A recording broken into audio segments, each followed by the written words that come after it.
Hello there. I am so glad you're here tonight. You are listening to Fate Mag Radio, the online voice of Fate Magazine, and I am Kat Hobson, your host. I have got one of my favorite people who's also one of the more eclectic and experienced people and has a whole lot of knowledge about a whole lot of things. And that's my friend, Mark Elliot Fults. He's a metaphysician, which we're going to talk about because I know sometimes that word is a little intimidating to people. And he is actually trained in that. So he is a great person to ask any questions you may have. He is a channel, and he has blown my mind doing that. He is actually really one of the nicest people you'll ever meet. And he's a jamming cook. He even has a book about that. So he has so many books. Let's welcome Mark Fults. Howdy! Hey, how Mighty are glad you? to be here. I'm mighty glad you are here.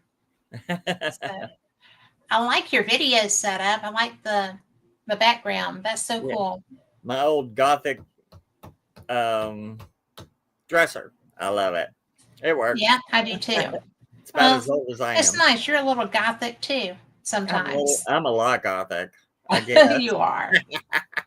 Yes, I want to say hey to Lori and Robert in chat. Robert, it's so good to see you. So, I get questions and you're used to my questions because I kind of ramble at you with them sometimes. But a lot Yeah, of people get intimidated by words, yeah, and sometimes what you do can be a little is freaky because you're so good at it and it seems effortless, but kind of for you it is, right? yeah, Because you're knowledgeable, you've been doing this a hot minute. But like the night that you channeled on my investigation with Lori yeah. and you, um, I'd never seen that done before.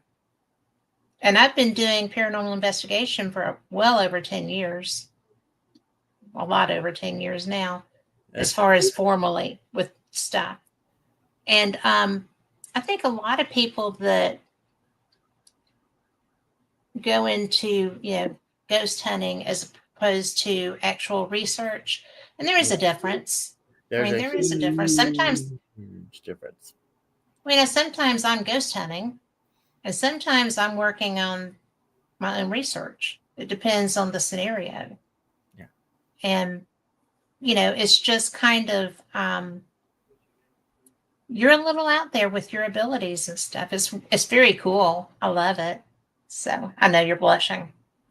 Not, not. So, but what? And just so everybody knows, Mark is bringing for the second hour one of my favorite things that he's going. I don't even know all of the deets on this one, and he is going to bring a case that he was researching and investigating and went into the structure. And it was so weird because he started, he's got physical proof, evidentiary proof yeah. of this case that he was working on. So that's going to be coming up the second hour. But as far as, can you demystify a little bit metaphysics? Can you describe what that is? Well, I have to. Why In is there? less than 6 hours.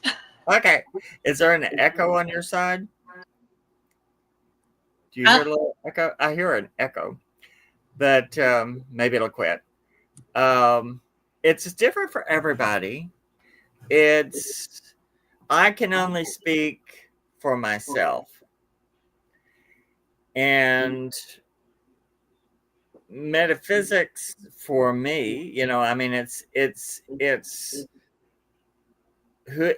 everything that you have, everything that you have and are. You're born with thousands of people's DNA memories and thoughts and looks and everything, but you get their thoughts and their memories just as well as, before before you even start, your DNA has all of that. And for me, metaphysics is understanding yourself, understanding the energy you produce, how your body does it, and how to, in your own way, control your aura, control your third eye, understand what your system is, and approach everything with that. Mhm. When I was young, it was more, the woo woo stuff. And I approached it, I didn't know the person that I was, one of the people, an elder, when I was 18, 19, 20, had us write an essay basically about why are you here, because we were there to train as third degrees Wiccans, Mhm. and I wrote, I don't know why I'm here. I just, but I'm just drawn to it. I can't not do it. And for whatever reason, he said, because a lot of people were writing, well, to help people to do this, to become the best psychic in the South and things like that.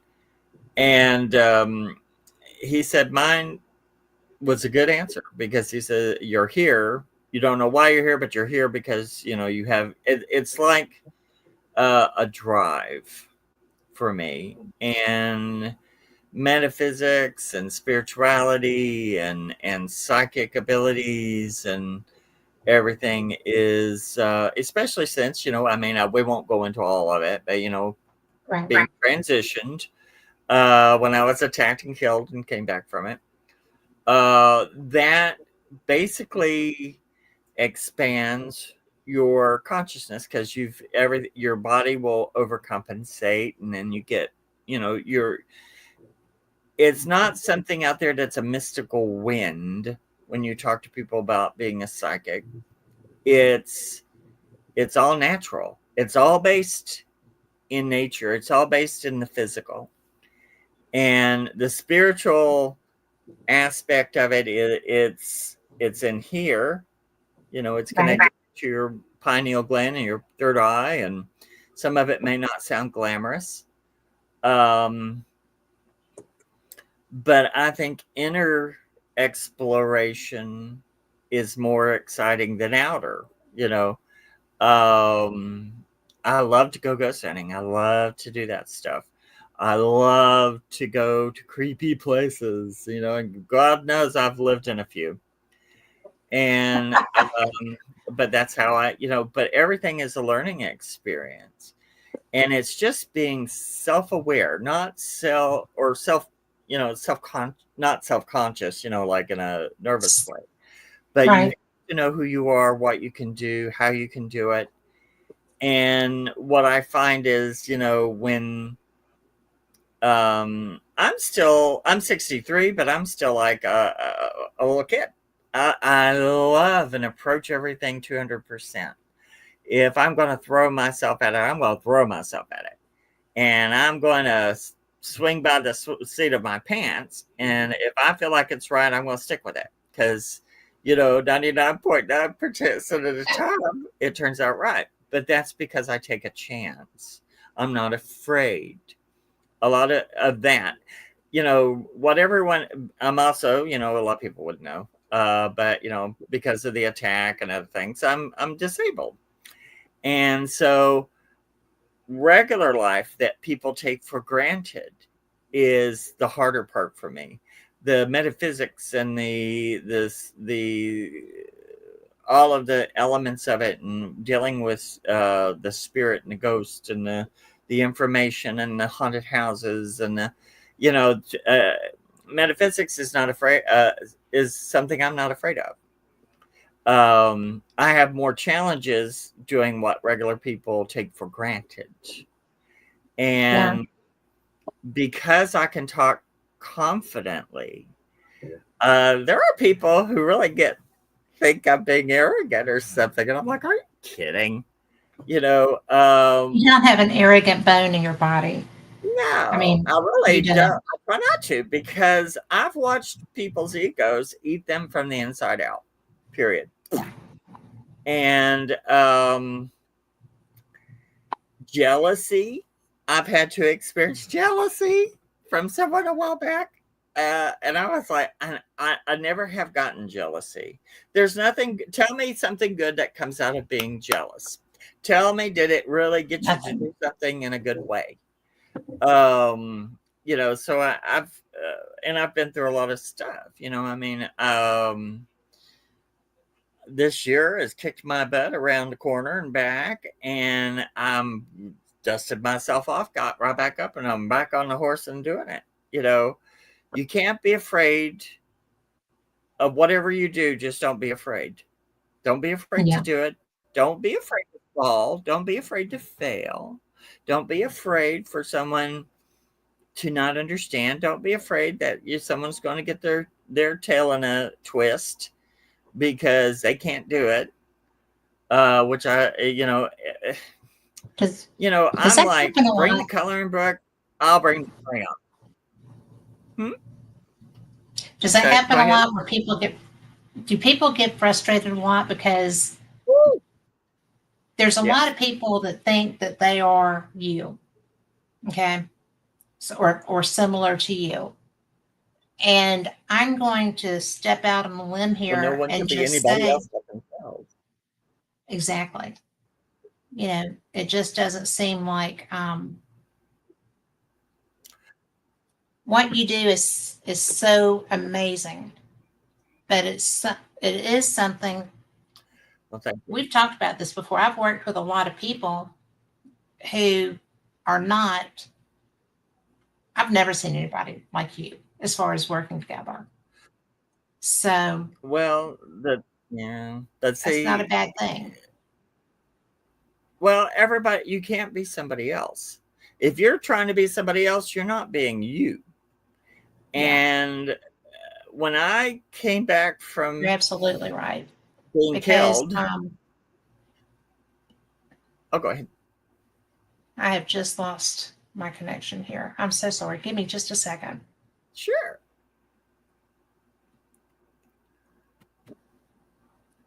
Okay. Well, Okay, I can hear you. oh, okay. Well, you can't be somebody else. You have to be yourself. But by God, you You better do. figure yourself out. And what I've been dealing with are people who they have this grandiose, thing going on, which is it's like they need a wheelbarrow to get their ego around, and they have it. They couldn't get themselves out of a wet paper bag, and and I hate to tell them that, but they really couldn't get themselves out of a wet paper bag. And if I supplied the wet paper bag, um, it's just a very strange thing. I'm not here in the world to go, you're good, you're bad, you're, right, Well, I mean, train and you yourself. don't do that. And I don't do that. I'm not here for that. I am here to expand. I am here to help people learn and be interested and curious. And actually, I experienced someone not too long ago who said they wouldn't use my evidence because it's not scientific. Well, I have a little clue for them. The science community does not acknowledge ghost hunting.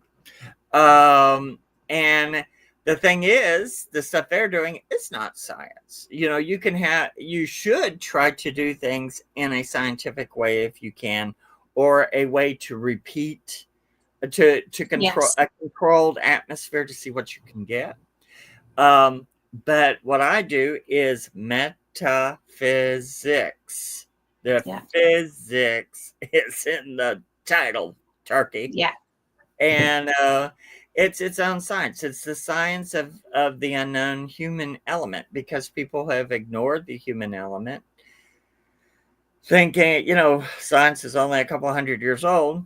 And they go, well, anything else is stupid. Everything else is stupid. Well, if everything in science was so great, we wouldn't be sick. We wouldn't have disease. We would know how people would be able to regrow their teeth. People would be Yeah. able to take the genetics and make you regrow your teeth. People could regenerate arms. People could, science hasn't got the answers for a lot of things. So it's not the end all be all. Sorry. I just don't think it Well, is. it's really interesting because if science was the be all and the end all, then what we would have would be duplicating the things that can grow new arms. So, and Robert says we're the The same same as, as like a drop of water. Sure. yeah. And, But I did have, and Robert, I think, is the one who, I think last time he asked a term tulpa. If yes, he had it's said there thought in form, chat. I know what I had. I wasn't familiar with the tulpa thing, but from the thought form, I am familiar with. So yes, Robert, you asked good questions last time, Robert. Thank you. Robert's pretty cool. He did ask some good questions. The reason I can talk about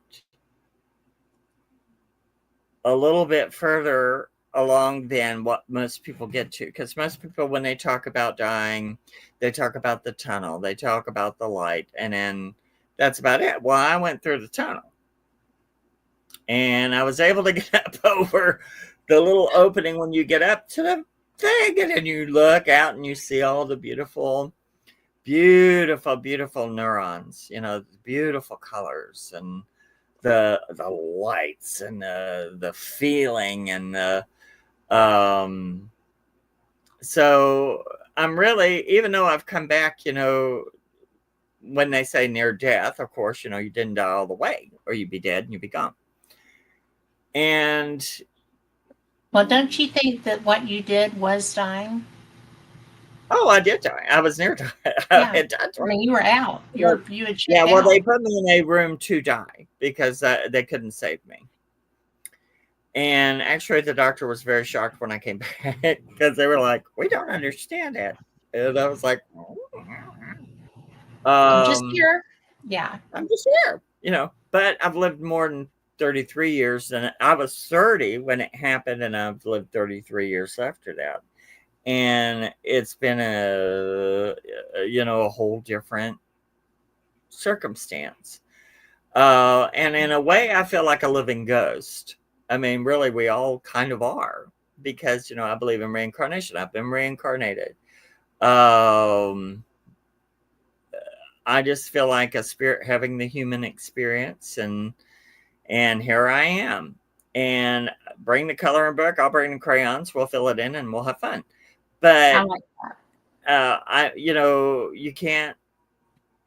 If I start, I'm my friend Sunshrader Hill, poor little leg that Hey, I by do. the way, we'll be here Wednesday night Yeah, she's on great, Paranormal Experience. and we do books together. And poor said she's got. I'm finished with the psychic worm stitch, which is how Cool. from my viewpoint of how it all works, and it'll have things in I've there. been waiting on that. Yeah, well, I've been working on that because I know. it's so complex. But I mean, I can write about the universe quicker than I can do it a cookbook. But it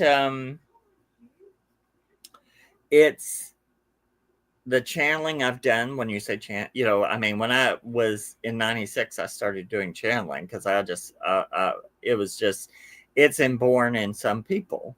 I think everyone has the mechanism, but it really it I channel when I do artwork or when I do anything. And so I've been this week channeling things that are very important to me. And I think a lot of it is so unusual.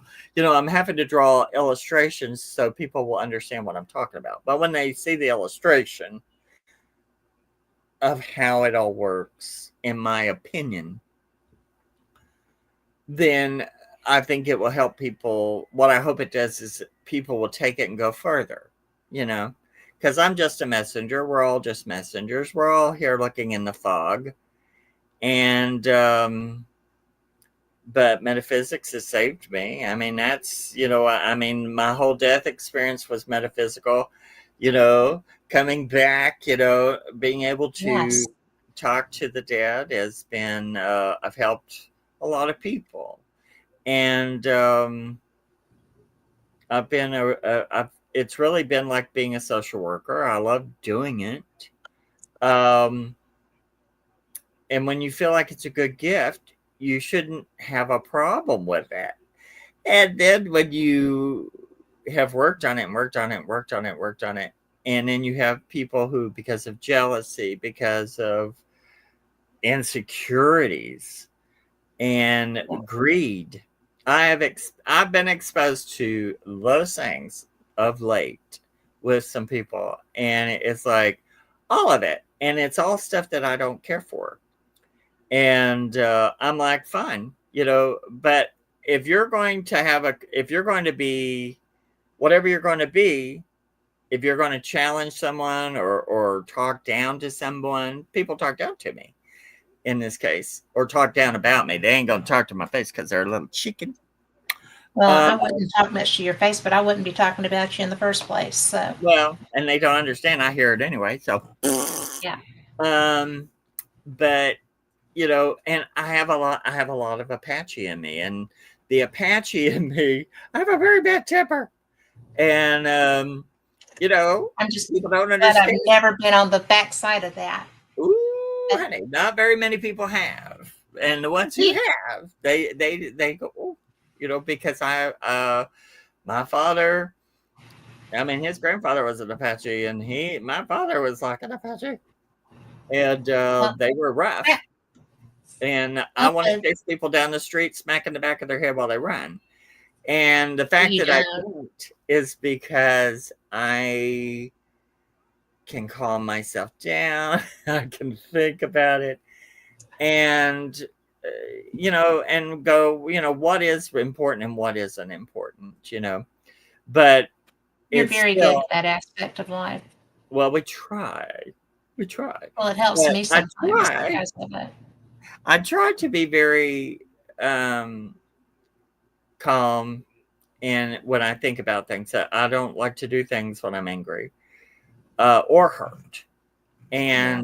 And but it was good to go through what I did, because it reshifted what I'm doing, as far as like, oh, people aren't going to be awful to you unless there's something they're really threatened by or want, and they can't, instead of joining forces, they have to go after you because they don't have it in them. And I'm like, it none of it ever makes sense. It's like, the things they want, they can't get to, Hmm. but they could, but they're so destructive. And I don't want to be destructive at this point in my life. I don't want to be screwed with. I want to I want to move forward. This is the last part of my life. I've got to move forward. I've got to get things accomplished.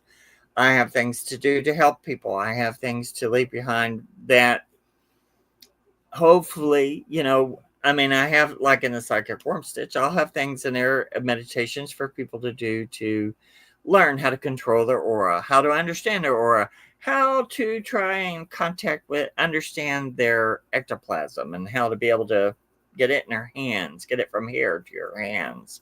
If you can do that, you can do so much. Learning how to protect yourself. Um, Learning how to interact with the living as well as the dead. And because the dead are one thing, the living make things so hard and The complicated. living are ridiculous, comparatively They're speaking. terrible sometimes. And but metaphysics is, I mean, it's your human experience. What's sitting right in here in front of you? What's in your mirror? When you look in the mirror, we are the result of thousands and thousands and thousands of years of development, whether you want to believe in creationism or evolution or whatever you want to believe. We are a simply complex being. And humanity Yeah, has gotten to where we're just the lowest the denominator. lowest common denominator. And we've got to raise ourselves up, and we've got to raise our consciousness. And because the consciousness, the spirit, that the soul that comes in, bringing your spirit into your body when you're born to watch over you until you die and it takes you back. You're here it's like playing a football game. You're sent here with a journey, with a thing. And some people don't ever get that they have a journey. They just go to work at Dollar General and do their thing. Hell, I know all of this stuff, and I'm still broke as I'm a southern poor psychic. I'm a psychic, and I do all this stuff, but I'm very poor. And but I do it. I love it. I do books. I do things. I'm going to be doing videos. I do art. But do I have anything monetarily? Nah. Is that real important? No. It's not. You have, it doesn't. But I think if you do the work good, and if the work is really good, everything else will follow. And even if it doesn't, some people don't get over the rainbow. Some people do. And but it's all about learning, because everybody's life matters. Everyone listening or within my voice, everyone's life matters. The person on the street, the relative you can't stand, everyone's life matters. But they got to learn who they are and bring it to the table. And the head games that people play get in the way of spiritual development. And, you just got to get it going. That's so true. But metaphysics, if you understand how the mechanism is, how your spine is your electrical system, your chakras, which are your energy centers, and how the spirit comes into the body. When the soul brings the spirit in, it comes up through the solar plexus chakra into the umbilical cord of the baby, goes into the solar plexus chakra of the baby, goes up and down the spine, turning all the chakras on. Then it plugs the spirit, the person you're going to be, the new little pebble that they brought in. You're plugged in there, and that's who you develop into. And then when you die, the soul, because the soul is like a cord, it's part of the cord, and the soul will go out last. It'll make sure the spirit makes it out first, and then the soul leaves last, turns the lights off, and then you go back to the consciousness.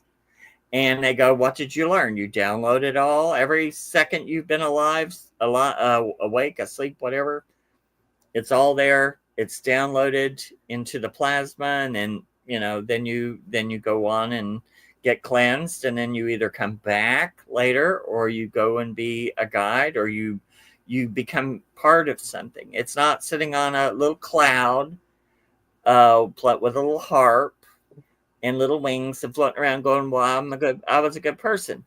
It's the busiest you'll ever be, and you're busier as a spirit because you don't have a body to constrain now.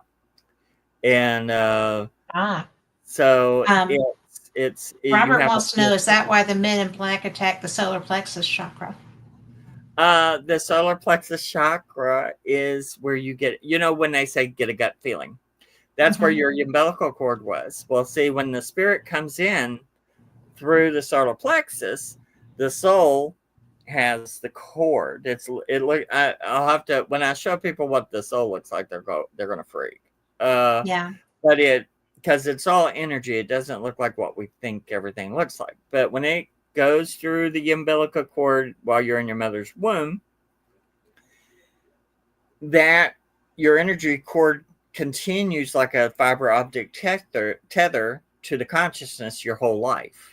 And then when you die, that's where the soul and the spirit go back to. They go back, follow that cord back to the consciousness. So yes, anything that you get information through your solar plexus. So you get that gut feeling. Mm-hmm. So yes, other energies, darker energies, other energy, your aura is a CAT scan. So, but the CAT scan starts here and makes a sphere around you, but you get stuff through your solar plexus. So if somebody wanted to check your solar plexus, they could, that's where you're getting information, but they can also try to access your system. That's where Okay. this disembodied kind of disincarnate beings will try to actually I went through an experience not too long ago in a place that was made to create and open the gate for malignant energy to get into people's systems.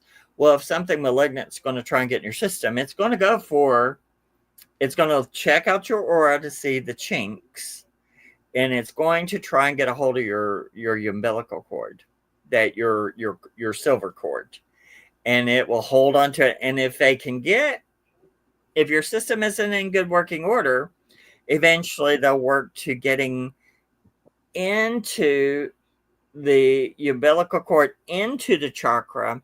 And then if they can get into the chakra and into the chakra uh, in your spine, get in your system, then they can go up and be back here where the soul is. I mean, where the information gathers, right here at the back of your head. And so if the malignant energy can get in your system, get up your electrical system, get up here, then it will talk constantly. And eventually, a lot of people think it's just them thinking, and that voice will talk because it doesn't get tired, because it's an energy. And people get tired, you get sick, you get sleepy, and eventually you start hearing that voice. And then if you think it's your voice or it's a stronger voice than you, eventually that's what happens. And then people start listening and following what the voice says, because you can eject that energy, but you have to know it's there, you have to acknowledge it, and you also have to understand your system to be able to push it out. But if your aura is in good working condition, they can't get that close to your abdomen, to your solar plexus. But if they can, then, which I've seen spirits standing like a lunch line on one guy. And his girlfriend Because he was that open? Oh, he had no aura. He had no protection. He was on drugs and drinking. His girlfriend was worried about him. She brought him to me. And he really was, if you looked in a dictionary for an ass, he was a real ass. But I was trying to deal with him nicely. And he wanted a rating. And I was looking at him, and I could see it. You could see what was left of his silver cord going out. He still had the cord. He just didn't have an aura. Or a protective system. He had an aura, but it's not like what we consider, in a good condition. And it was just like a row of discarnate dead people holding on to his cord. And I said, oh my goodness. And I said, if you don't, I can sit here with you and put you through something to get you to shed that and shed them, because they're not in, but they're feeding off of. But I said, if you don't get rid of it, then it will cause multiple personalities, and you won't be able to do anything about it. And I can't tell you what he told me to do. And 2 weeks later, because he didn't believe any of it, he thought I was full of it. 2 weeks later, this young man was running around downtown Chattanooga in his underwear, breaking storefront windows. So, and sometimes with people, sometimes not always, but sometimes it causes a multiple personality issue, because your system is so down because of depression, abuse, drugs, whatever. Right. Or there are people that feel like, some of this darker energy, when it approaches, sometimes it will give you a dose of oxytocin and you feel lovely. and you think they're your friend, and they let them in, and they just accept it, and then they, it's just a part of their lives. And which is something that's, I'm such a control freak and such a, into being me. It's just like, damn, I but do. like I said, but as long as the person wants to get rid of it, usually they can, but you have to have a good technique. And if you approach it with spiritual intent, sometimes that works, sometimes it doesn't. It's an energy.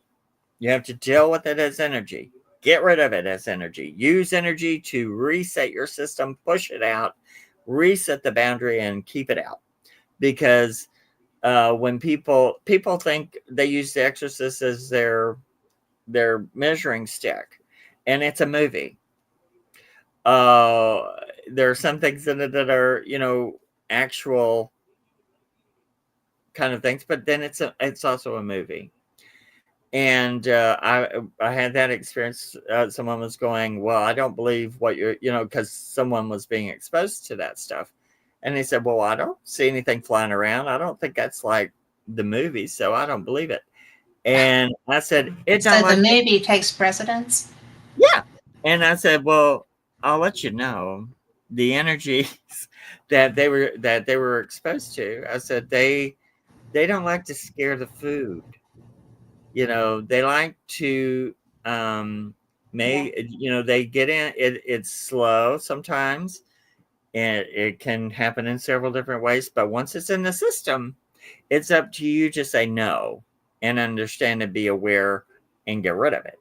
But if you think that having a Catholic priest come in and Catholics do not like to do the exorcisms, because a lot of times they do not work, because I've gone into a place where I had to get rid of something that a bishop had been in and done his thing, and it didn't work. But I showed them how to change the system, how to change the energy and push it out, and it worked. And it's Right. not because I'm all that. It's it's using basic understanding. If you are in control of your body, you can push a foreign body out of your system. But you have to acknowledge what that is and what it's representing, because the reason you have it is it's filling a need of some sort. And it's not healthy. I don't know anyone that's used dark energy that's ever ended up happy. They always seem to die with cancer and leukemia, because that stuff eats constantly, and it eats the minerals out of your system. It eats the iron out of your blood. It eats and it causes cancer and leukemia and other issues. And then the person, when they die, then it can eat on the body until there's no body left, and then they'll go on else somewhere, or wait until somebody else calls it, or as somebody is close by that has a damaged system that they can hook onto, because they have a vibration. They'll go to the frequency. It's like making a cell phone call. They'll try each person that goes by's energy until they reach a matching frequency, and then they go to it. So That's weird. it's I mean, like weird yeah, is an alarming weird. yeah. But I mean, that's how they get anywhere. Everything is frequency. Everything is Yeah. vibration. Everything is electromagnetic plasma. Your aura Yes. is a plasma membrane, and it comes from the plasma that we have in our system. So everything is food, and to the darker energies, it's food. And your food, and then people who think, well, if I do this thing, I'm because I've watched these movies, and if you get this identity, you're gonna be a big star, and you're gonna be good. And no, you're just food. You might be able to scare some people, or pull a few parlor tricks, or impress someone, or hurt someone, but eventually it all ends in the dirt. And what did you accomplish? And see, what I want to accomplish in my life is getting people interested, getting the younger people back into doing meditations and understanding themselves and listening, because it's all like going inside the elevator and going in the Akashic library that I teach, going into the brain, and go basically you make a system to where you go to the cerebellum of your brain, and that's where all the old stuff is. And then when you're in that, how to ask questions to get information. I've made constructs where, the first time I did, when I was 18 and I was put through my first Akashic Library meditation, I mean, there were balls of light with scrolls, coming out, going, whoop, and you downloaded everything. It was before computers, So, Except that you were one. Yeah. Well, but everyone is. For the download. Yeah. Everyone is, because the computer and the internet is kind of based on the way the system works. I mean, the consciousness is the universal consciousness is huge. And that's where our spirits and souls come from. And it's like a fluid or a pool. It's like our third eye. It's the third eye of the galaxies, And each galaxy, the planets are organs and food and minerals, and it has life. And when planets begin to die, they do black holes to stretch out and find new life and find new energy and explode and make new life. And it passes the DNA of the past the consciousness of what was in the last planets goes into the new planets. The reason we have chakras is because those chakra energies come from different what do you call them? Now I can't even think of the word. I can see them when you see the big things of gases in the universal picture. Nebulas. Each nebula is a different color. Mm-hmm. When you have a chakra, look at what nebulas are close to us that have those colors, and that will tell you the composition of that chakra, because that all comes from, what created the earth came from elsewhere. Mm-hmm. And along the way, it picked up the gases from the places it's been. So at least we've got 7 chakras we acknowledge. So there have been 7 steps of what we've been through elsewhere. I mean, that came from somewhere else. And we are a composition of what it came from. So your chakra colors and gases all come from that. And they represent life and consciousness and intelligence from those nebulas, from those galaxies, from those people. And, for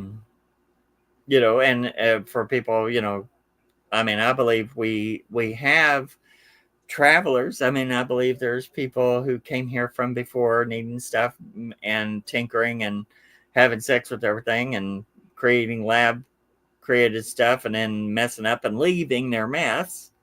Do I think that they have a real interest in us and our consciousness and development? Not really. No, because I think that the planet Earth is an organ. They have to come and check it. They check the levels they try to keep us from poisoning it. And right now people are talking about sending and building a nuclear plant like on Mars and the moon. And it's the moon. We want to have a plant on the moon. And it's like, look, all the planets don't need our help. They don't need to be developed. They are organs. They are functioning just beautifully. The Earth was functioning beautifully before we became mechanized. Once we became mechanized and could grab and could ruin and could smoke and could burn and could poison, we have done so. And consistently, and getting better at that. And getting much better at it. And so they come and check and make sure we've not killed it beyond killing, but you'll see activity happening when there's talk of nuclear stuff or nuclear activity, because they try to keep that down. We've got a couple of questions. Are you I'm up for not that? quite sure. I have a relative, I would say, No. qualified for that. That's the lowest. The, I have a the relative question that's the is, what lowest is the qualified. lowest life form on Earth to have chakras? I think I'm not sure on the chakras, but everything seems to have a consciousness. Even little bugs that we don't think about. They Yes. fight for their lives. They run when you get near them. They know what's good and they know what's bad. So everything has everything that we have, whatever life is here. There's I thought, when we talked about thought forms before, or Mhm. it's kind of like that. It's like everything has an essence of the consciousness. So it has a thought, it knows how to eat, it knows how to go, it knows how to do. And so, I don't know. I haven't looked at different, I'm sure animals, regular, just animals have chakras. Mhm. I'm not sure about, insects and stuff. I haven't really looked at it. Maybe you should look at that and see what, because usually, um, because we have spines, most animals with the spines Yes. have them, but that doesn't mean they wouldn't have them. Right. It would just be more because, Because that would still, even in the yeah, context of tiny, it would still be yeah, it has the something in electrical there. system. It Yeah. has an electrical system, and everything is like a cell. See, if you look at a cell, it looks like a ball in the center Hmm. and a sphere like an orange around it. Well, if Yeah. you look at us, our nucleus is our third eye, and we have a round aura, which is our cell membrane, which is Hmm. just like a big cell. The Earth is the nucleus, and around it, the atmosphere is its cell membrane. Yes. So it's little cell, big cell, and then we have, little teeny tiny little cells. And, Yes. but everything comes from something. I mean, and when you get into the consciousness, when you get to go into the pool, oh, yeah. Oh, there are plenty of plants. Plants are very, very conscious sometimes. Um, That's true. Mine and always know that I own them and they try to run away or die. oh, please, I couldn't keep a plant alive right now if I tried. My partner has got the green thumb. I mean, the thumb will grow something.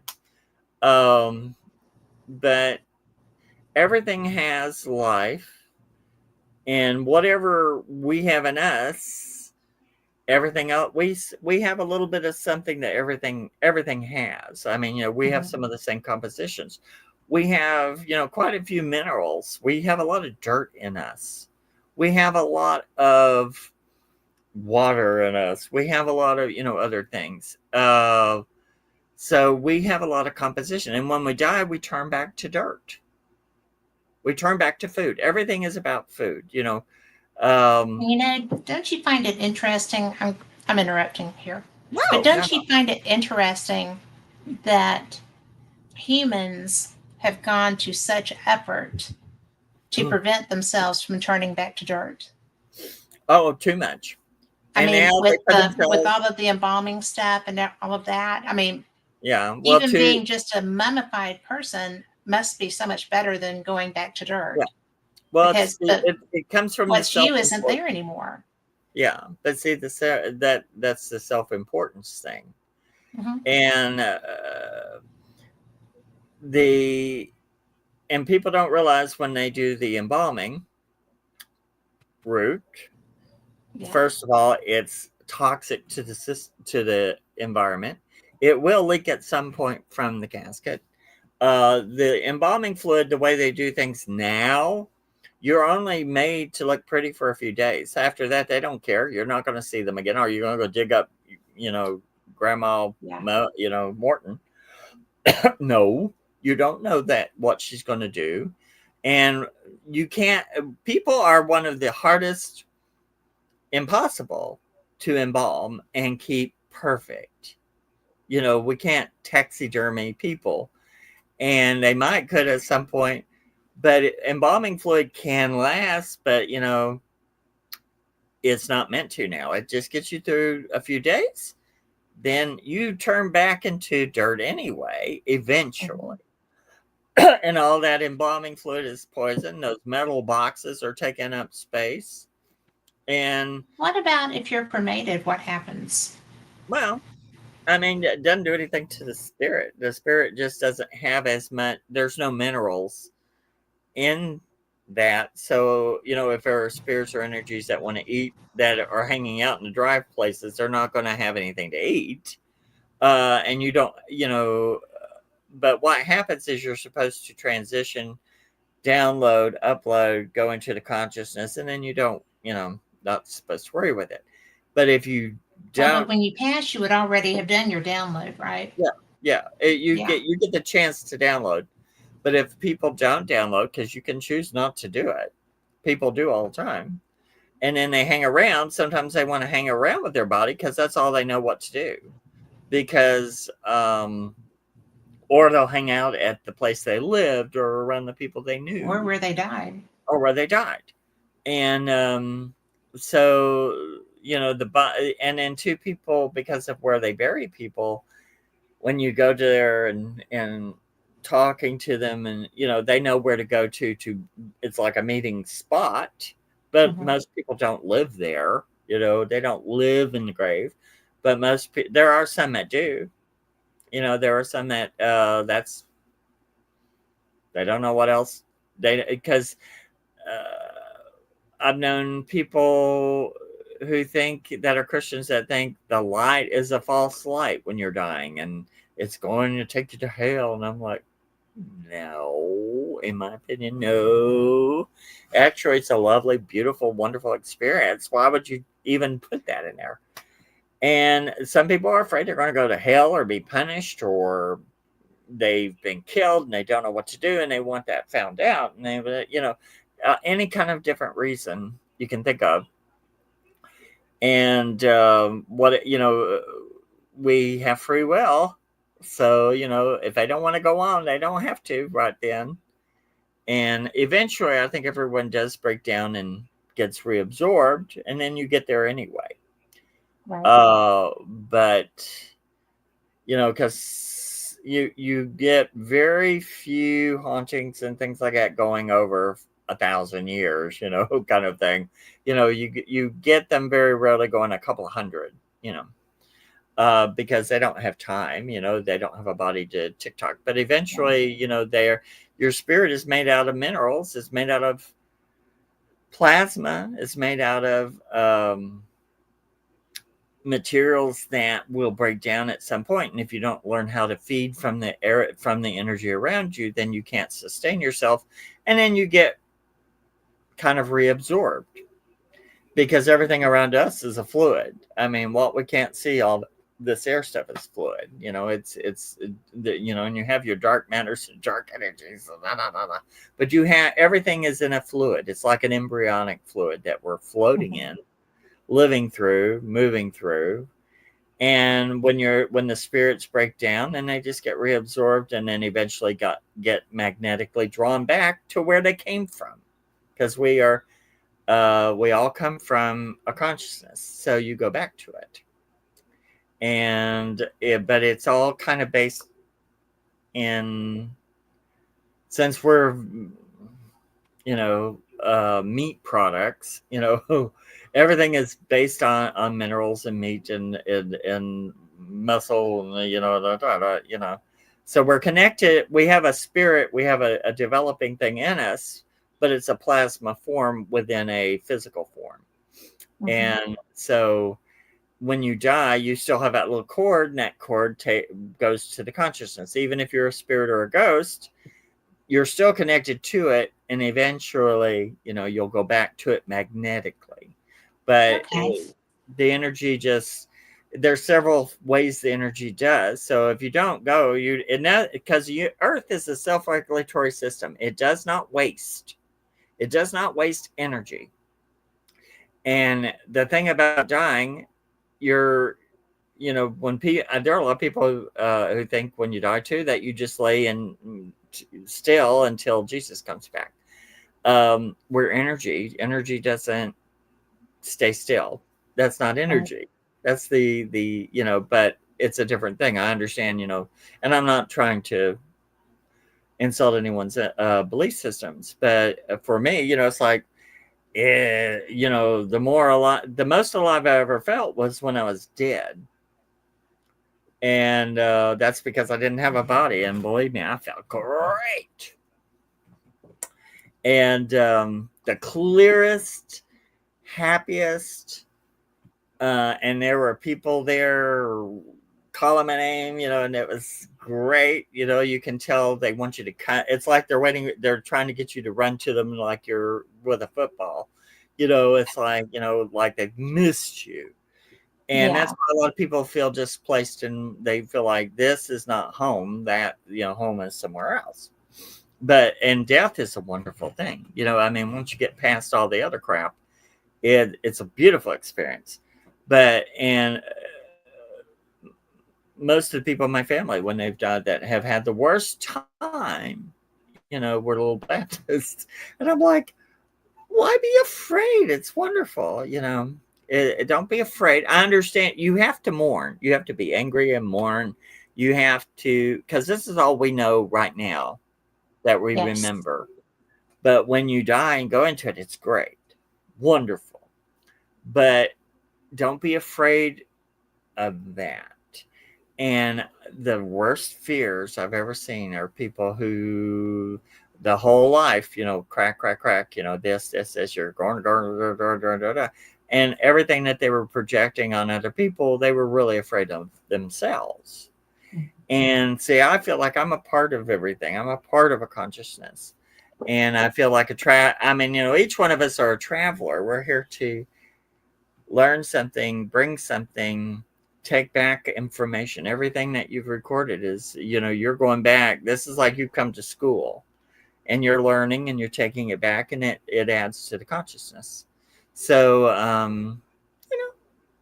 so that's what metaphysics kind of means to me, A, B, to C, Well, but, that's what it kind of means to me too. I don't have the technical knowledge that you have relevant to that, but I'm learning, because I learn from you every time we talk.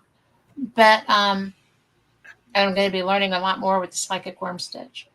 But I think that it's so important because, like,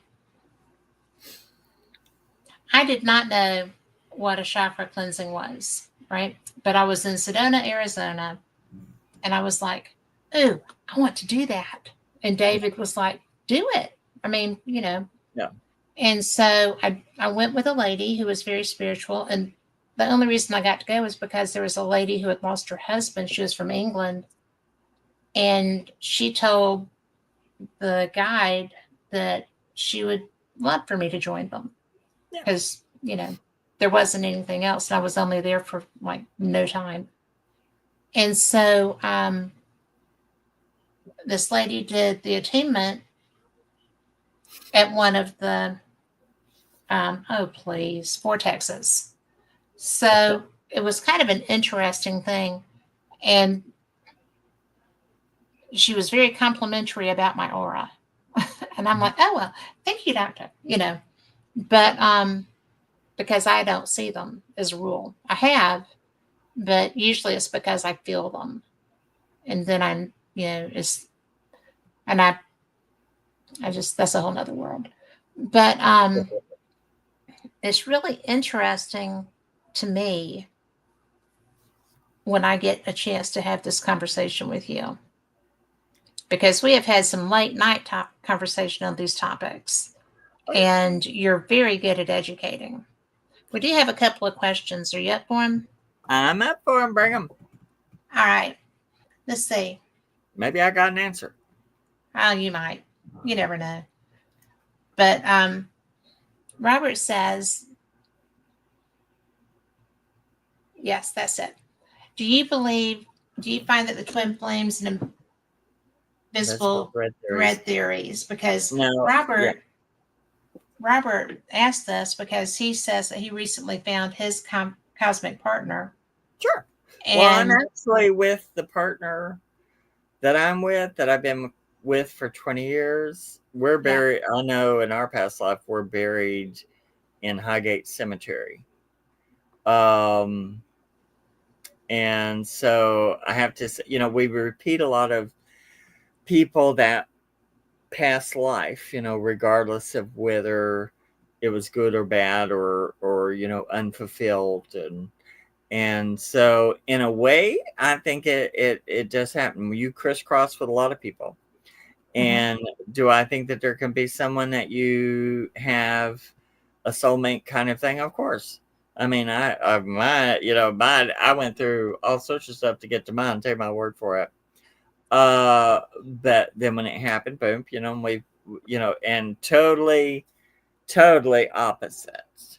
that would be Totally, true. That would be true. totally.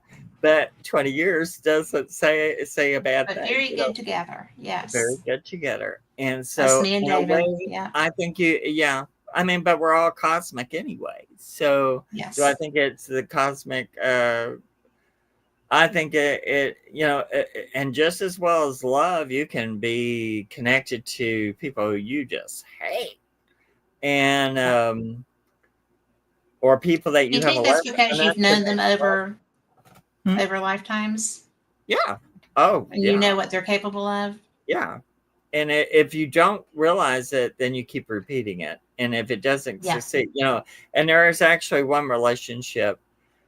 When the person died, I said, no, I'm not doing that one again. It's not, it's still, it wasn't supposed to be finished in this lifetime. I don't want to repeat that again. And Right. you can kind of tell your system, say, no, I don't want to go through. Away. Yeah. So we've done this, and it isn't happening. So don't do that. Don't do it You again. know, there's something about that I lost a friend when Lori was down the last time. Yeah. And my friend was actively dying and alone and didn't have, for whatever reason, Yeah. his family couldn't be there. And so I went and blew him away because when I found out that he was in a hospital in Pensacola, Yeah. I was like, well, I've got to go. And Lori was so great because she waited on me while I visited with him. And I'm so glad I went. I went a couple of times.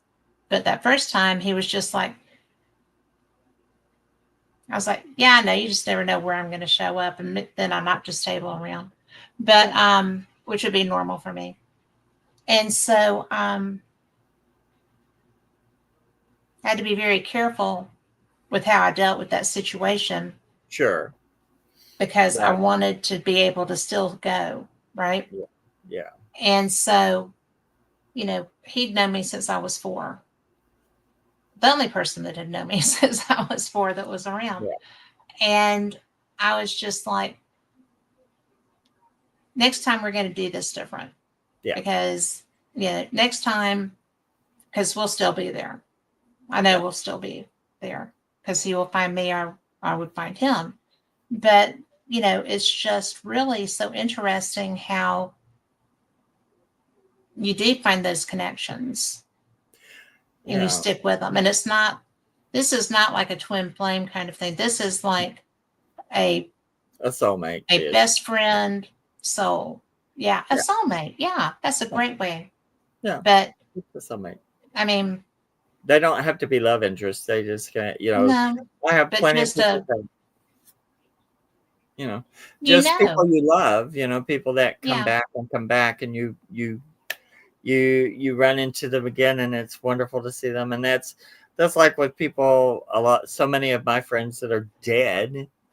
I know when I die, I'm going to have people there that I've missed, and then when we come back into this, hopefully we'll get to be in the same group, same circles, because it's all magnetism. And Don't you think though that we do that? yeah, I mean, and I you mean, write your own we come back script. and we'll find each other. Yeah, you come back and find each other, and you write your own script in a way. Mhm. We don't have control on how it's doing, but you have kind of a control on saying, all right, we're going to set this up, and let the horses loose, Yeah. and see what happens. But you can magnetize it, and then the next time you come around, if that's what you want to do, and if you don't want to come back, then you don't have to, and you can do something else. And believe me, they have plenty of more for you to do.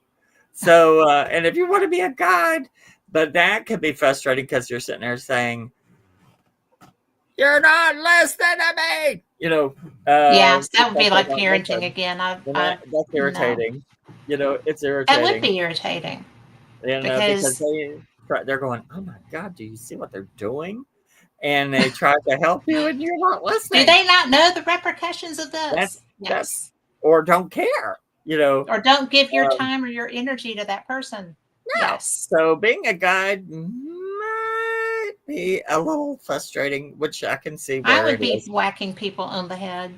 Oh yeah, I would but be a great know, guide because when they started to do something stupid, I would just be like, no. oh yeah, So, I mean, can you imagine lightning me being a bolts. backseat driver? Phew, You. So it's you were so funny. I don't know, but there are other desk jobs. So I will probably be doing a desk job. I thought I don't want to come back and do this. I just don't want Um, to be the clerk in Beetlejuice. Nope. no, no, no. No, thank But you. but it and the thing about death and things that has taught me is like, don't hesitate. If you want to go see somebody, if you want to call someone and you want to say something to them, do it. Because if you hesitate and don't do it because, oh, well, I don't know, it might be uncomfortable. We don't make ourselves uncomfortable enough.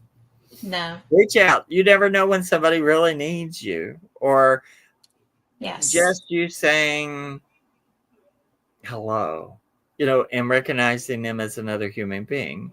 You don't know what it's going to do Absolutely. for you. And people are already lonely enough, and lost enough. Yes. Maybe people who do make me angry, or people who do things to me. I always open the door for, if you want to straighten up, you can always call me or talk to me, or if you feel like I ran over you with a lawnmower, please let me know, and I'll figure it out. But this thing of human beings going, they made a mistake, they're out of my life forever, and then all you can do, then your attention is frozen in that moment, and you can't, oh, but I miss them, you can't talk to them, or you can't share friendship or fun or anything because of human nature. And Yeah. we need to be more flexible. You miss out on a lot of things. Now there are some people you have to do, say, I have to say kiss my double wide psychic derriere and not feel bad about it. But then there are people that you have to, everyone is human. We all make the mistakes. That's what they don't, the thing with the consciousness, it doesn't want you to be perfect. It wants you to make mistakes. How are you going to get up? How are you going to brush yourself off? How are you going to get on that horse?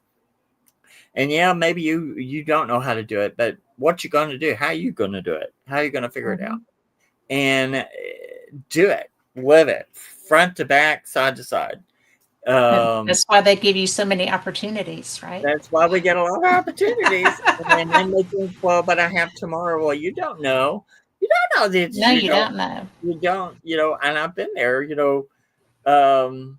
and think about, people in disasters, like, in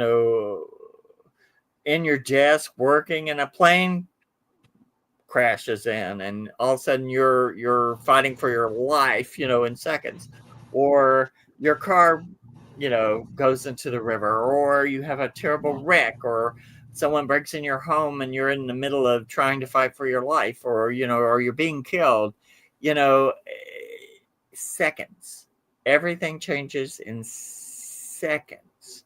Yeah. And you have to be you can think about the future, you can think about the past, you can ruminate about the past, but you have to be right now, because this is it. There is no future, there is no past. There's past, but you can't do anything about it. But you can't, the future hasn't happened yet. Right now, you're creating everything you're doing right now. So be Right. aware and make a mistake. If you can apologize for it, dude, that doesn't always fix it. If you are, if somebody's done you wrong and they come to you to try to do it, don't be haughty. Let them have their chance to do that. If someone's dying and they need someone to sit with them, a lot of people, it helps them to be visited while they're dying because they're scared. No matter how Yes. brave and tough they are, it's a scary thing because you're jumping off the diving board going into the unknown. And some Yes. people don't know if that means the darkness of being put in the grave, or if that means going into the thing of light, or being punished and thrown into a pit of hell, or whatever they think it's going to be. They don't know. They And don't. And that's what terrifies the human spirit worse than just about anything, isn't it? it's terrifying because that seems more permanent than this, but your consciousness never dies. I mean, that's why ghosts don't know sometimes they're dead. They're like, well, I'm thinking, how can I be dead? Yeah. And I understand, because when you die, you're really crisp. You're really thinking. And it's like, well, how can I be dead? So just open your mind. Don't be stupid. Don't be rude. Don't be mean. Don't be, you can, just live your life and try to learn as much Yeah. as you can, and try to be able, the more you experience, the better. And forgiveness sometimes is a great thing, and sometimes there just ain't no forgiveness. So sometimes you have to just go with acceptance. Well, And so sometimes you can forgive, but you do not allow access after that. no, but I you have mean, to have a radical acceptance sometimes when people, like my parents and stuff, did things that were really, really, really rough, and they never felt like they had to apologize. And right. I had to radically accept some of the things that were really Yeah. rough, and accept, who they were, who I am. But then I have to look at it and go, well, if I didn't go through that, how I wouldn't be me. True. But I would have liked to have seen what it was like not to have to go through some of it. I I would know, like to have right? seen what it was like to not have to be afraid or to be tortured. But then again, that wouldn't, any iota that changed, I might not have been me. So, and I like being me. So, everything is for the best at some Yeah. point, and some things you can't do anything about. But if you live worrying about it all the time, you're getting focused on that instead of get out and doing something. So get out and do something. Robert says that he's forgiven everyone for everything, and I absolutely believe that Oh yeah. because he's pretty cool. I do have another comment from him that I find interesting, All right. and it's he points out bodies that do not compose after death are called incorruptible, Yeah. and this phenomenon, where the body resists decay, and that is what the Catholic Church uses for sainthood. Yeah, and sometimes some of those bodies, they go, oh, they're perfectly preserved, and they're like, Right. they're mummified, they're doing their thing. But uh, one of a very interesting thing, my uncle, who died when he was 25 back in 1950. Okay. Back in the 30s, when they were moving, the TVA was moving cemeteries and things, Yeah. and he went into a cemetery and watched them move a cemetery in Spring City. And there was this man who had been buried in 1830, and they got to the casket, and it had a little window thing that you could uncover, and he uncovered it, and he said he was perfect. beautiful. You could see the clothing, you could see everything perfect. And so it was 1830, 1930s. And they started lifting up the casket, and the wood cracked, and he turned into like a cigarette ash, and just Yeah.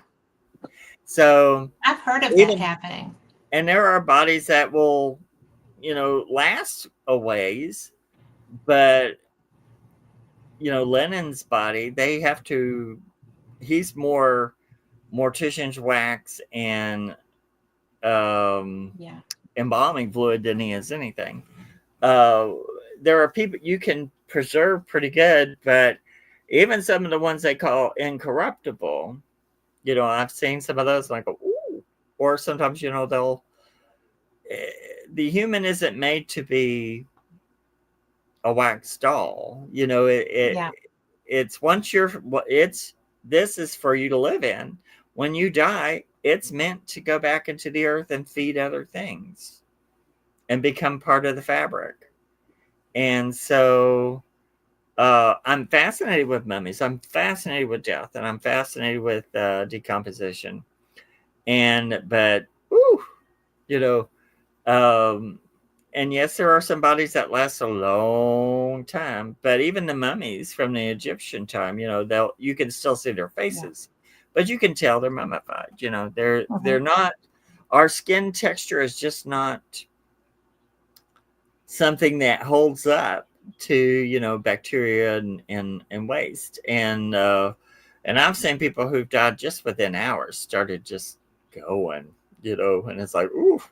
So if they can have some that are incorruptible, that's great. But every example I've really seen, they can keep them up for a while, but after a while, because we're not meant to be. In our heads, we think we're so important that we should We do. be monuments to the future, and they should be able to see how beautiful we were Yeah. when they open us up, in 2,000 years. Well, we're not preserving as well as the mummies from Egypt. Well, We're because not doing their it. process was brilliant. Yeah. Well, it was brilliant, but they were turned into a stick of resin, They and were. that's because the skin won't last. So most bodies don't last, and if they do, great. But it's fascinating when I see things that are because decomposition is some bodies will turn unrecognizable, and then some get a different look to them. That sometimes the spirits, when I see ghosts and stuff, sometimes they'll look like who they were, and Mhm. sometimes because if they're living in the grave, they'll look like what they What see, they which are. is Yeah. what they are, and which can be very disturbing to some people, and it's disturbing to them. That would be disturbing. It could be That's why very I disturbing. don't I mean, and I actually put to the universe, I do not want to see a death state. Yeah. I do Well, not want to see a death state. And so far I haven't. Well, I used to be all fascinated with it and preservation and stuff, and now I'm kind of like I'm getting into. It's okay to be cremated. It's okay to. I would love to be buried in a green cemetery in a wicker basket, but it's not going to happen because if something happens to me before I get money to do it, I'm going to be dust, but I Yeah. will be.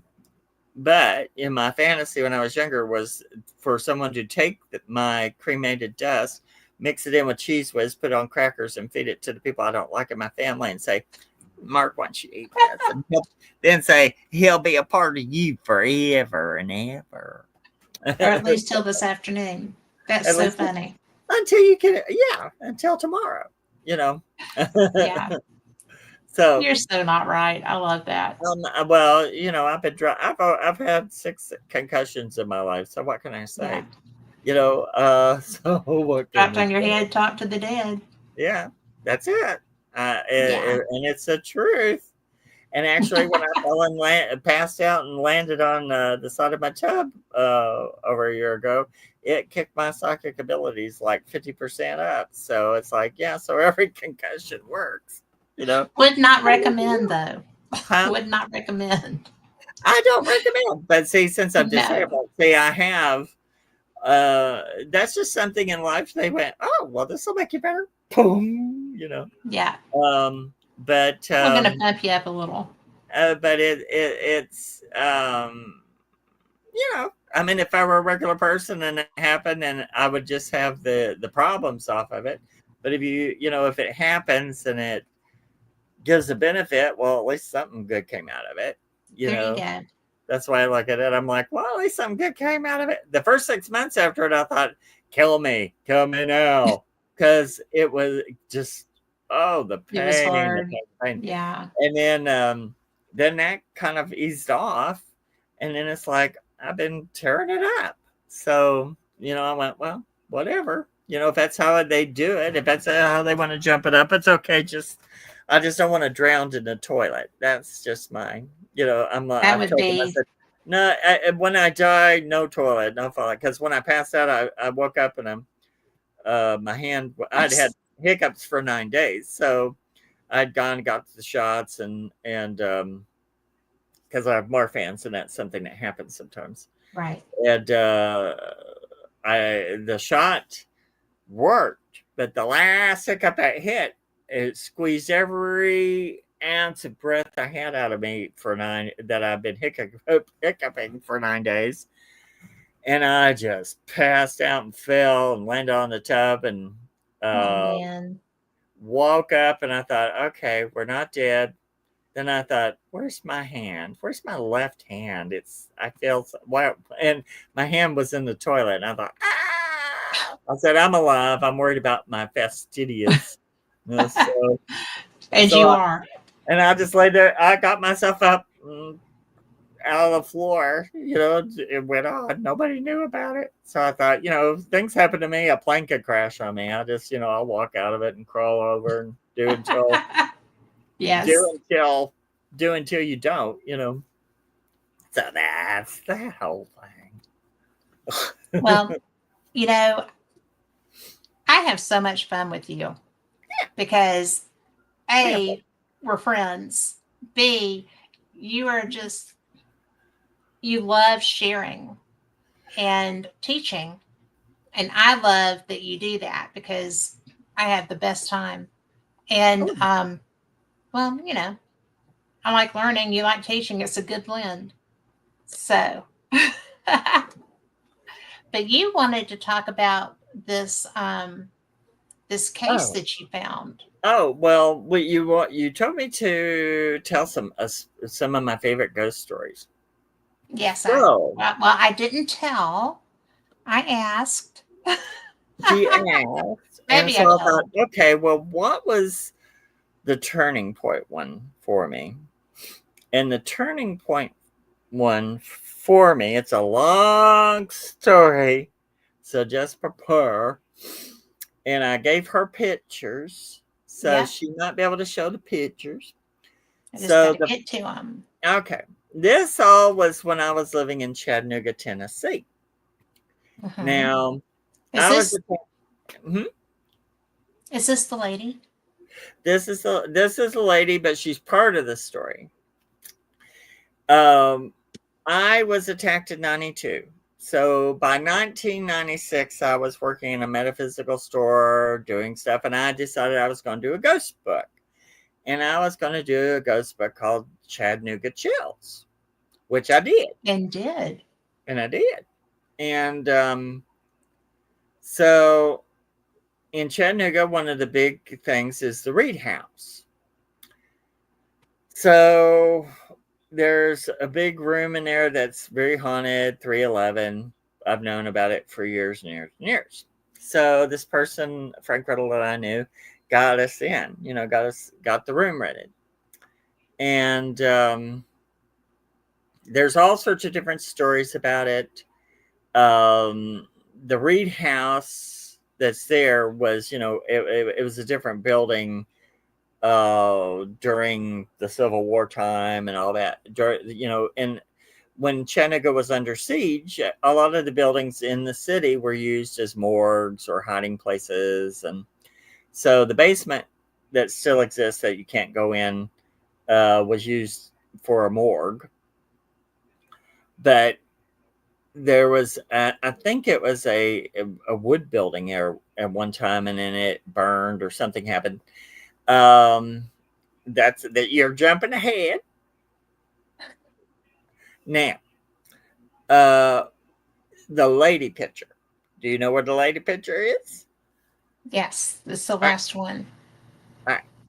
The 311 is haunted by a woman, and they've had another psychic come in and go. Her name is Annalise, and she was a hooker, and she was killed and prostitute. Which is very possible because even up until the 70s, 60s, and 70s, the hotel downtown Chattanooga was very crime ridden. Now it's a tourist thing. It's beautiful, little jewel box. But in the 60s and It is 70s, it was rougher. on the a little rougher. And there were people of the night, that lived there and worked there, and kind of thing. So it's very possible those things happen. But also, I found a lot of stories, of spiritualists going into the Reed House and doing seances and slate readings and table tipping and all that. So there was a lot there.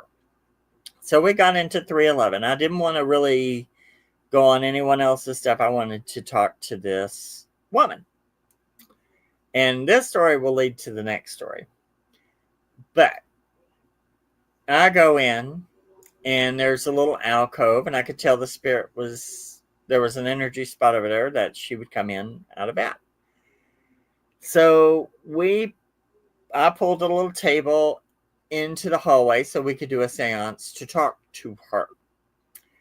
And this was the first time I'd ever gotten cussed out by a spirit.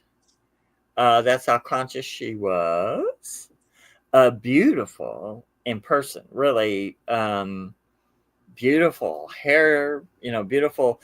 This 1940s kind of almost Dior kind of, it's very, very beautiful black flared dress and this tiny little waist kind of thing. And she had beautiful, and even though it's been since 96, I can still see these beautiful little bracelets, little charm bracelets she had. She was just, and it was the first time.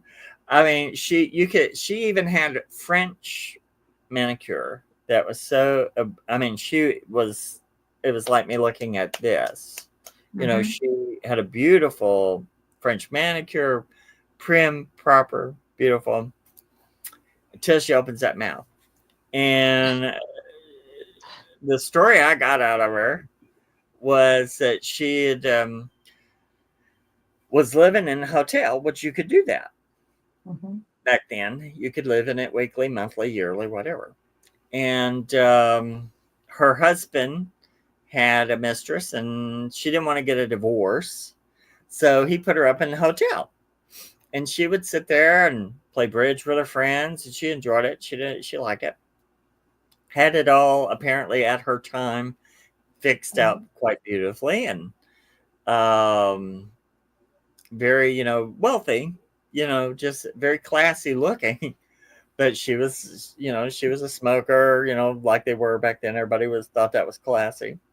Drinker, and she had a heart attack after eating one time, and then they thought she'd been strangled. And what she told me was, that it was her home. She didn't like, and I asked her if she wanted to go on to the people who knew her. She said, I didn't like them when I was alive. Why do I want to go around them now that they're dead? There you go. And she didn't want to go on. And what would happen, the stories like with her, which I love, this guy from Texas came in, a big Texas oil guy, had a big 10-gallon hat and big boots, and, came in his limo and went up to 311. And a guy I used to know a little bit named Gordon who worked there said the guy came running down in his cowboy hats, boxer shorts, and cowboy boots and would not go back up. And he had seen, he wouldn't tell them why he wouldn't, but they had to go get his stuff and they had to bring his clothes down. He wouldn't step in the door. And later, there was another story of a guy named Howard Johnson who worked there, and he was one of the maintenance guys.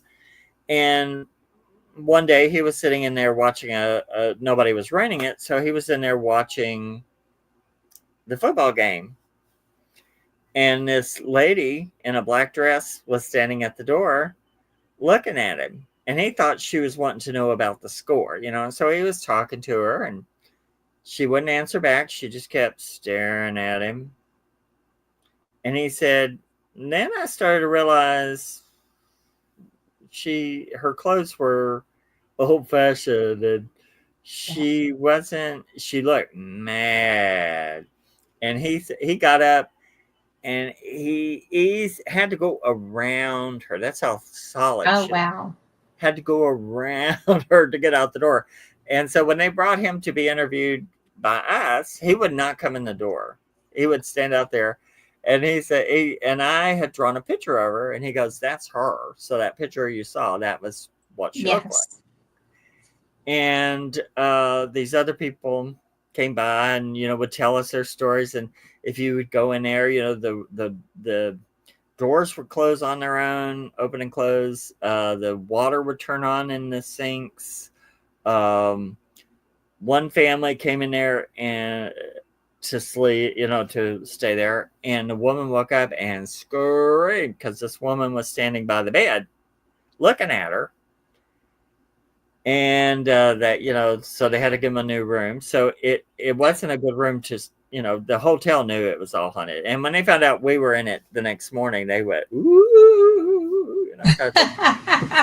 So I drew the picture. I talked to her. I asked her if she wanted to go on. She was like, nope, this is my place. And when she comes back in, she wants people gone.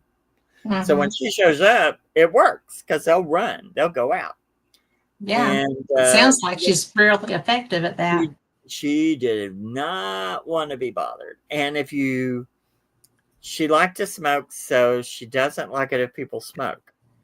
So now, of course, everything's smoking, you know.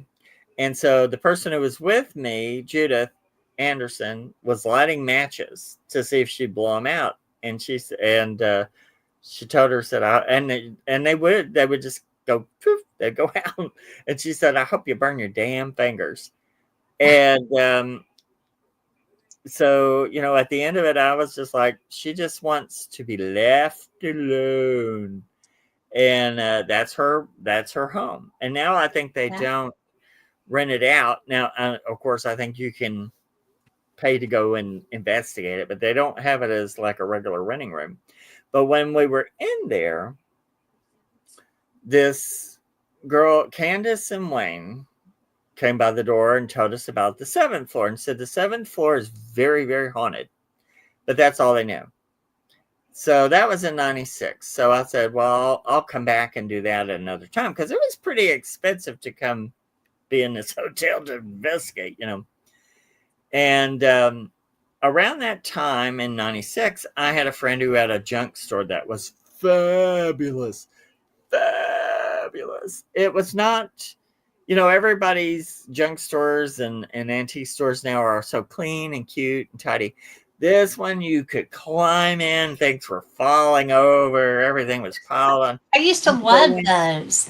You never know what you're going to find. Oh, and you would find wonderful gems. I mean, I would find, he had stacks of magazines from the 1800s, you know, and you could buy them $10 a piece, you know, back in the 80s and 90s, you know, and wish I had some of those still. Yeah. But I would go in there and just find amazing things. And I found this file in a pile of stuff out of, I don't know why I picked it and I looked at it and it had a bunch of clippings, but it had a horse print of all things that I thought I wanted. So I got the file for like, $1. And I looked through everything, and there was some interesting stuff. And there was a clipping that said, let's see, something about Gideon Bibles and suicides. Mm-hmm. And I looked at it, and I went, put it in there, and put it in a drawer for 20 years. And so I did this, and then around 2000, I think, somewhere between 2000 to whenever, 2008, I looked through the file and was throwing everything away that I didn't really need or was going to sell there was some interesting stuff. And I saw the Gideon Bibles and suicide thing, and I thought, what is that? And I looked at it, and it was the Reed House. And there was a suicide. It was in like 1950, 53. I forgot to look at the thing right now. My brain. You want me to pull it up? Well, when you do, we'll look and see. But there was this clipping in this file that I'd had all this time, and it was about this man had committed suicide in a room that didn't have a Gideon Bible. And they believed if you had Gideon Bibles in the rooms, you wouldn't have so much suicide. That's how all the Bibles end up in the hotel rooms. And they believed since he didn't have a Bible, that's why he committed suicide. And it gave his name. So Are you ready? Yes. So the Spirit did this at that time to lead me to it. That's it. Okay. No. Well, that's the date of the actual 1952. But the clipping, the one you had on before, it's no hotel suicide since 1908 in rooms with Gideon Bibles. So I had that clipping. I still have that clipping. And I'd sat on it all that time. And then I went, and it gave his name, which was David K. Farrell. And he jumped out of the 7th floor. So now you can get the next picture. So they had all of this, man dies in 7th floor hotel plunge. And that's them putting him into the ambulance. Now, if I needed to figure out which room it was, I didn't have to guess long. Can you put the next one on, which is the hotel with the little dotted line coming down? And I was able to tell which window he came from because I had this in the paper. And so that's very specific for a newspaper. I thought, well, he's leading me there. This was all in the paper. So, and I got his death certificate. I think we have that. And where it says cause of death, it has a question mark. Now, if you went head first out of a window, I don't think there's much of a question. Shouldn't be, but I think you have the picture of him. So I got a friend at the time, Storm Trinker, and another friend of mine, Sheila, and we went up. I rented the room, and we did a seance. Do you know? Are you finding him? I'm trying. And Storm was able to look around and found a picture of him. Later, we didn't know all of it, until later. So I did a seance, and talked to him, and he had been there from out of town where he lived, doing doing business stuff. And he had been partying with these people named Butch and a girl named Carol that Butch had brought with him or found, locally. She was like a party girl. And he had been partying with them. And at the end of the week, they expected, he thought they were just partying and wanting to share. Mm-hmm. And at the end of the week, they wanted money. They were going to bamboozle him for money. And he was like, no, they were partying. I don't owe you any money. And they threatened him. And so later on, when the guy came to the room, he just whacked him in the head with a gun, took him and threw him out the window. And he lowered him out the window, and people from below, they saw the screen fall. They looked up and he just very slowly came out, flipped out, and landed on his back on the street. And they thought he committed suicide. Well, the spirit said that Butch killed him, and Carol helped. Carol was that. And during the seance, which I think the video may still be on YouTube, it's called The Secrets of the Reed House. You'll see it at a point where, when we were trying to do a real show, and it's really embarrassing. People walking, when you're walking down the hallways looking smart. But at a point in the seance, you could smell jungle gardenia. That was the perfume that Carol wore. Oh gosh, I remember that perfume. Yeah, and I got it after that. This is David K. Farrell, and he had partied with them, and then they expected him to give them. They were trying to blackmail him for some money, and he wasn't going to give it to them. So he didn't think they would really do anything, and they came back and Butch hit him in the head, took him and made an example of him, and popped the window screen out and lowered him up to the window and tossed him out. And the family, apparently, from what I was told, if it's, it's the family, were Catholic. So, they have a problem with suicides. So the problem he had was that when they took him home, they didn't, that one of his nieces that Storm had talked to, said that they didn't even bring the casket into the church. They left him in the hearse and did a ceremony, and then took him and buried him. And because it bothered the family that they thought he had committed suicide. Yeah. So he was able to communicate to me that, that was a problem. And then we were, Storm said that he had talked to one of the nieces, and they were glad to know that, because they said, because of course his parents long gone. But that was and then I was able to release him. Now Carol and Butch, the characters, later on Butch killed her in another incident, and then he got killed in like a rum running kind of thing, which was very common. In the mountains there. Yeah. So they didn't want to be released or go anywhere. They were fine. But I was able to release him. And but that was the first kind of really unusual case where I had been magnetized to where that clipping came to me, which is basically apport. They can apport things, because now you cannot go. I will tell you, all right, try and go somewhere and find me a newspaper from 1950. You can't, unless you buy something off of a line, but you can't go and find a specific date one, because it's all digitalized. It's all digitalized. They're all gone. They didn't keep those anymore. No. And I have the clipping, and it has the back and everything, it's the original real deal.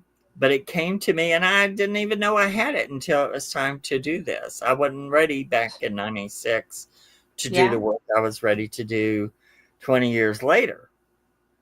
And so to me, it was just blew my mind how things magnetically come to you, or spirits will put in your way, so that they can talk to you. And I was able to release them, and then it was good. But it was one of those cases. It's like, you find out there's a ghost story. The people say, well, 7th floor is haunted. Well, that doesn't tell me which part. I would have to have gone up and found out. Well, I didn't have to, because I was led to it directly, not only given the name, given the map to find his spirit, and find out, why it was unusual. But on the death certificate, it has a question mark. It does not say suicide. Yeah, And when you told me that, or had that, I was just like, oh my gosh. Yeah. They don't ever do that. No. I'd never seen that. They'll at And least I take a went, shot. and I'm like, well, if he jumped head first out of the window, that would have been, Pretty you know, obvious. pretty obvious. But apparently, I think they saw where he'd been hit in the head. Mm-hmm. Or they thought some of the head injuries may have not, but they didn't put that into the thing. I can't tell Right. why they put a question mark, but my assumption is that's what gave them food for thought. But Yes. he was from out of town. But apparently, even Storm said that the family had the niece or whoever he talked to um, had said there was someone who worked in the company named Butch. So there was a Butch. Uh, Okay. so but I think Butch picked up the girl, locally, and they were partying. And I think he was trying to get something over on David, and David just wasn't going to do it. He wasn't going to pay him or do whatever, and you know they killed him. And but it was all very interesting. But that really got me into going that whether you can explain it scientifically, you know, how did that happen? So, but metaphysics is a science unto itself. So Mm-hmm. I've had different things, I've gotten to where I've started getting people to sign things, about what happened, like when a lady was looking for her daughter and thought her daughter had been missing for 3 months and thought she was dead in a ditch somewhere, and brought me her picture and some things. And I looked at it and I said, she's not dead. She's hiding out. And I reached into her energy field using everything has a tether. You have a tether. You have Mm-hmm. a cord. Everything you touch, you have a little cord to. And I was able to use my energy to reach out to her energy, like making a cell phone call. And I reached around her skull, basically. I could see her aura. I reached around her skull and I said, call your mother. And I said, if she's going to call you, she'll call you within 2 weeks. And within Yeah. 6 days, she called her out of the blue. She wasn't dead. She was just hiding. And then after that, her mother said they've been having lunches and getting back together. Um, so, it's a science, it's an understanding of energy, but it's not science in the way that we understand yet. Right. And not everything, science isn't all that, I mean, it should be, I think science should be very curious and should explore avenues. And I see ghost hunters who are being snobs right now going, well, psychics are not science. Well, what they're doing isn't science, I don't think. No. And, or science wouldn't acknowledge it. So, but they want to use the psychics and then want to use what the psychics have, but don't want to credit the psychic because they want it to look like they did it. And Yeah. so, so being a psychic is not all fun. It's very, I enjoy it. I love it. I adore it. I would never do anything else. But you have to learn, what, it's the thing, you have to you just be really aware. Everyone wants to play a game, and it's like, I'm not interested in playing a game. I'm interested No. in doing work. Well, And, and you know, and it's like, I would do a lot more work, but, like in my area, it's very cliquish yeah. and I don't have a lot of opportunities, and I've gone out of my way to find opportunities. And right now I'm working with Sin Schrader Hill and Shaw Wooten on doing cold cases. And actually, we're Mm-hmm. turning one in to the FBI this week. Are you That, really? yeah, it's pretty shocking.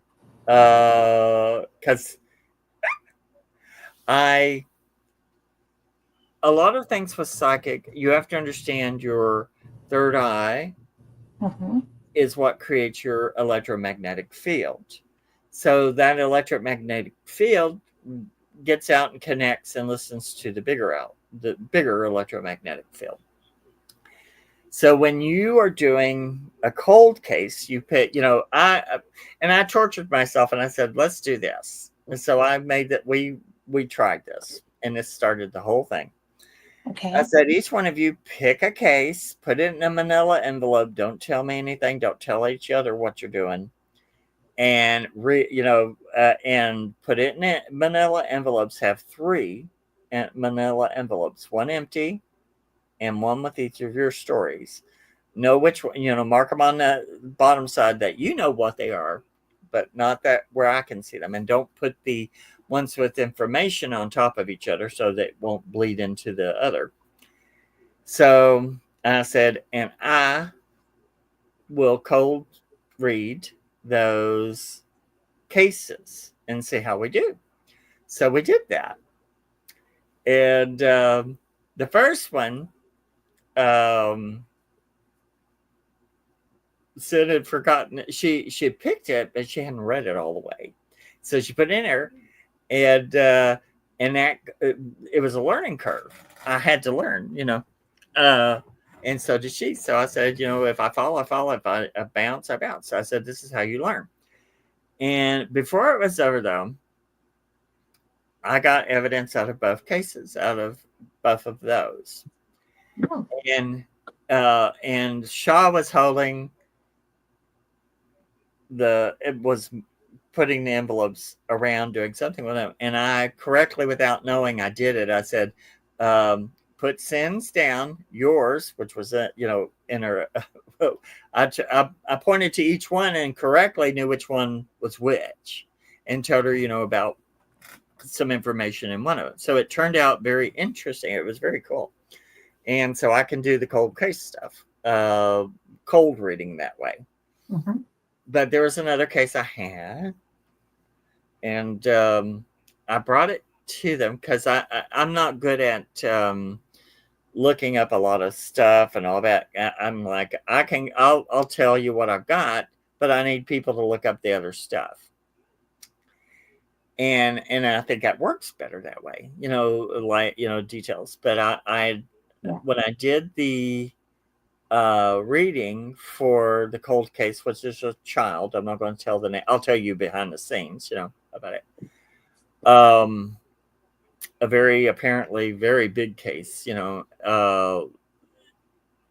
and something about it kept calling to me, and I got details. I got mileage. I got a place that was unexpected, and so I started working with them on that, and I had painted a picture in October of what the child could see from where they're buried, and I found it. Right. Exactly Is at that the the dark mileage. one? The dark one or the daylight one? This is a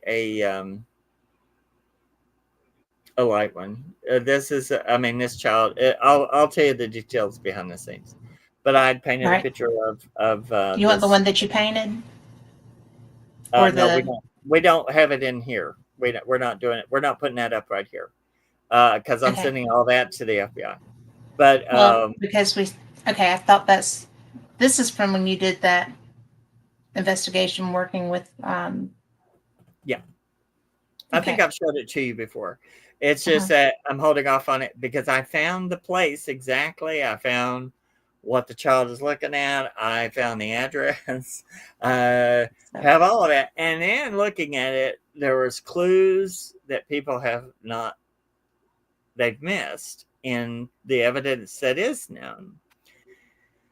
So this week we're sending all that off and we're going to find out how that goes. But then the 17th, I'll be doing another cold case thing on Shaw's. Doing that because I love doing cold cases. But the ones that we did, I found, I'm finding out in this age, I'm getting better at mileage and finding, but if I see something and it's like, I don't know anything about cars, so I can tell you, I can say color or, unless it's not one of the things I've been in or been around, I'm just not a car person. But I've got a couple that I'm thinking, we're going to put on blogs and let people look for those informations themselves if they want to. But That would this be one, fun. I found something when I showed them where, the painting that I done, and then I showed them where it was and where I found it. They were like, "Oh my god!" So we're Yeah. sending it out this week because Mercury in retrograde is over tomorrow.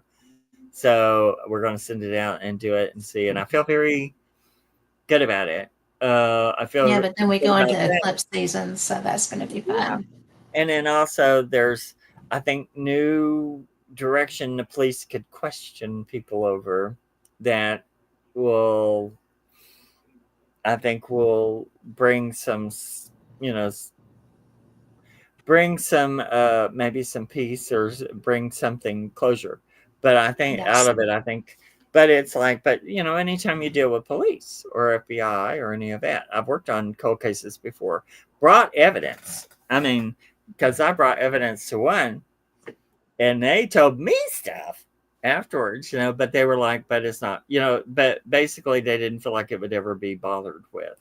So, that's another thing as a psychic, you have to understand when you give things like that, sometimes they'll just throw it in the garbage. They won't even Yeah. look at it because you're a nut if you're a psychic. And looking at some psychics who've looked at cases, I can tell why they would think Yeah. that. And then there Yeah. are I people who can are too. really killingly good, and there are people who do work with them. And I would love to work on cases because I'm very much for the victim. Yeah. I'm Or a having been survivor. one. Yes, I've of been a course you are. victim, and now I'm a survivor. I've known people who were beautiful people who were murdered.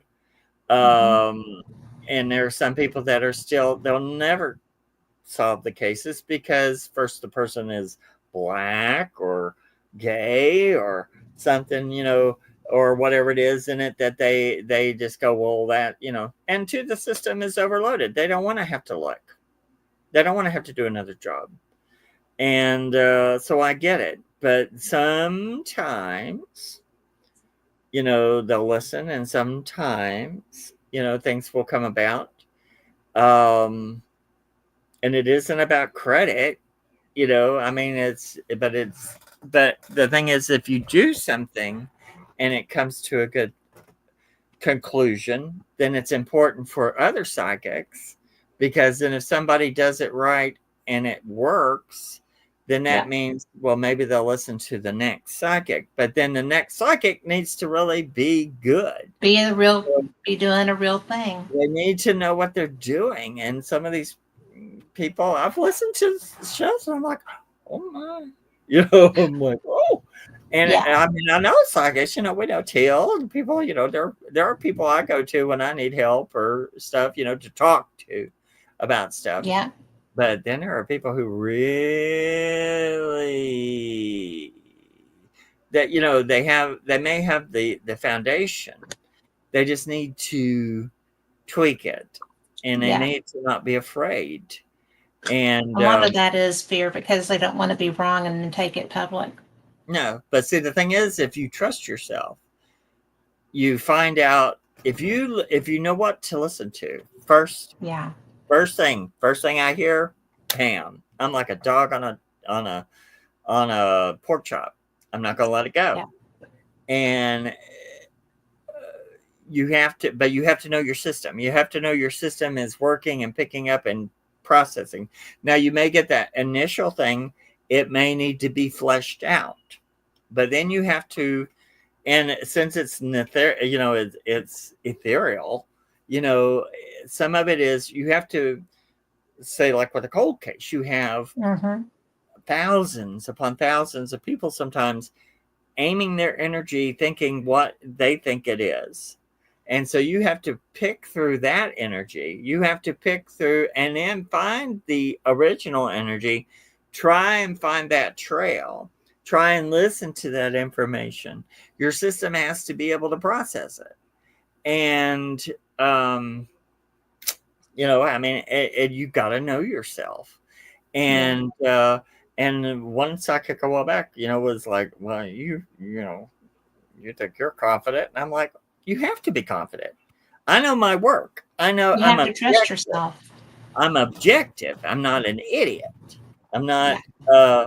an egotist, but I have to know my work and I have to know when to stand behind it. And if it's wrong, I would say, well, then I was wrong. But Yeah. And because that's you're one thing human. about you is that you are willing to do that. Oh, But yeah. I also have to say, we're out of time. Well, at least it's Thank, that. Well, yeah, I could talk about this for days. So thank you so much for being here. thank you for having me. And I was going to say, for Sin coming up this weekend, she she has 2 books: Death's Doorstep, Near Death, Yeah. and Experiences, Angel Rescues, and It's Not Goodbye #2. Because I did the covers Yes. and illustrations. She's doing her books. They're really good. So when Yeah. she comes, you can talk to her about her new books, and I'm going to drive her crazy Yes. with my new books. All right. Well, thank you so much because I love talking to you and I love learning from you. Oh, So, thank you. and I know that our listeners love you too. Well, I love So, thank you, all right. So and we I will love you. catch y'all. Love you too. You're such a good friend. And thank you for that. So, everybody, have a great week. Come back Wednesday night on Paranormal Experience for Sin Schrader Hill, who is just amazing. Elkhorn Paranormal, a wonderful author, and really kind of fun. So, we'll see you then. Meanwhile, have a great week. Be blessed, and we'll catch you next time. Same cat time, same cat channel. Good night.